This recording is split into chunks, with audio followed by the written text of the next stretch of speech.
Rather काल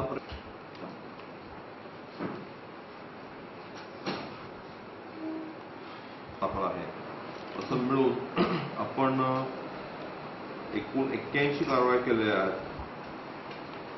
सापळ्याच्या कारवाया आहेत आणि अशा प्रकारे पुणे विभाग राज्यात पहिल्या क्रमांकावरती आहे. राज्याचा विचार केला तुम्ही तर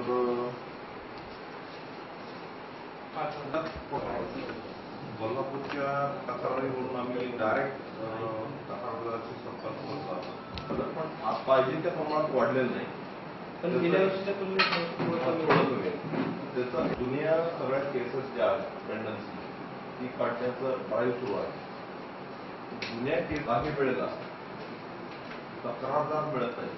आमच्याकडचे 2 तक्रारदाराचीच फिर्याद कोर्टात न झाल्यामुळं त्यांना माहिती झाल्यामुळं त्या चालू शकतो. त्यांच्या आलेल्या मोबाईलवरून आपण टीम इथून डायरेक्ट महाराष्ट्रामध्ये गेल्या वर्षीच्या तुलनेमध्ये यावर्षी सापळ्यांच्या कारवायात वाढ झाली आहे. ही वाढ संपूर्ण राज्यात जशी झाली आहे तशीच पुणे परिक्षेत्रात सुद्धा चांगली वाढ झालेली आहे. यावर्षी आपण आतापर्यंत 79 सापळ्याच्या कारवाया केलेल्या आहेत आणि त्यामध्ये 106 लोकांना अटक केलेली आहे.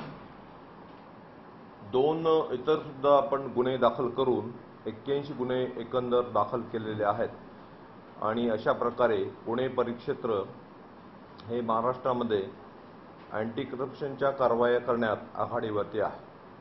सर, राज्यामध्ये मागील 4 महिन्यांमध्ये एकूण किती कारवाई करण्यात आल्या? त्यात क्लास 1 ऑफिसर किती होते? क्लास 2 ऑफिसर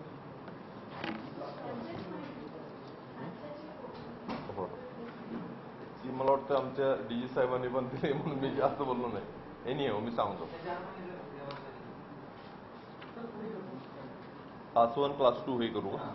राज्यात एकूण किती केसेस करण्यात आले मागील 4 महिन्यामध्ये आणि त्यात क्लास 1 ला किती कारवाई करण्यात आली? राज्यात गेल्या 4 महिन्यामध्ये एकूण 538 लोकांच्या वरती सापळ्याची कारवाई केली आहे.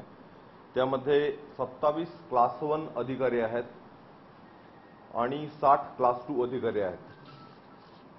त्याचप्रमाणे पुणे परिक्षेत्रात सुद्धा गेल्या 4 महिन्यात एकूण 7 क्लास 1 आणि 8 क्लास 2 अधिकाऱ्यांच्या वरती कारवाई सापळ्याची झालेली आहे. एकूण 345 लोकांची ओपन एन्क्वायरी राज्यात सुरू आहे. त्यामध्ये पुणे परिक्षेत्रात 41 लोकांची चौकशी सुरू आहे.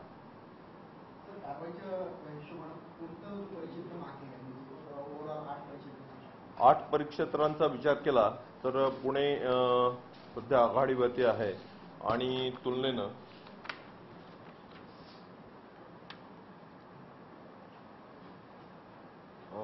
42 कारवायांसह अमरावती परिक्षेत्र थोडं माग आहे. याचं कारण कदाचित तिथले जिल्हे छोटे आहेत असं पण असू शकतं.